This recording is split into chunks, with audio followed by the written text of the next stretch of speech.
আসসালামু আলাইকুম। আজকে একটু ইফতারের বেশি বেশি আয়োজন করছি। আমার এখানে কয়েকটা বাসা ইফতারি দিব। আলু চপ রেডি করে রাখছি, পেঁয়াজু, ডিম চপ, বেগুন, এখানে ফল বলতে পেয়ারা আর শসা কেটে রাখছি। এখানে হলো আনারস, লেবু কেটে রাখছি। কিছু কিছু জিনিস গুছিয়ে ফেলছি। আর এখানে দুইটা চুলায় এখানে বুটের জন্য দিছি, আর এখানে আমি হালিম রান্না করতেছি। শর্টকাট আয়োজন, কিন্তু করতে অনেক কষ্ট। একা একা হাতে সারাদিন ধরে এগুলো নিয়ে পরিশ্রম করতেছি, এই আর কি। আপনারা সাথেই থাকেন, দেখতে থাকেন।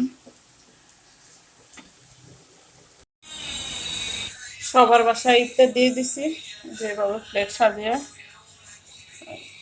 তা একটা ভাবির, ওনারা বাসায় নেই, ওনারা আসলে দানা চাচা দিয়ে আসবে। এই যে গাছ থেকে টমেটো আনছিলাম, কাঁচামরিচ, দারুণ চাচার গাছের কলা দিয়ে দিছিল।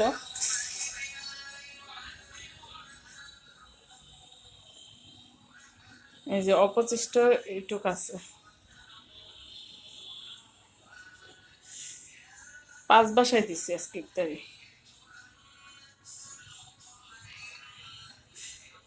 একটা টেনশন মুক্ত হইল। আজকে শরবত করতে মনে নাই, এখন আপাতত ট্যাং দিয়ে শরবত বানিয়ে নিছি। তুমি কি করতেছো? অর্ধেক তরমুজ দিয়ে দিছি, যদি লাগে পরে আবার করবো। আর এই যে বুট একটু রয়ে গেছে, এটা পরে ঠিক করবো।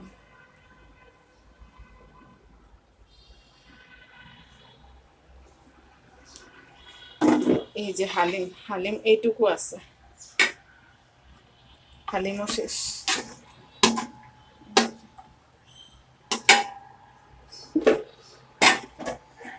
আজকের মতো এখানে আল্লাহ হাফেজ। এই যে থালাবাটি কিছু ধুইছি, কিছু বাকি আছে, পেঁয়াজ কাটা বাকি রয়ে গেছে। জি, সুন্দর পরে লাউ রান্না করবো। বলো। বাবা মলে ফেলাইতে গেছে। আজকের মতো এখানে আল্লাহ হাফেজ। আসসালামু আলাইকুম।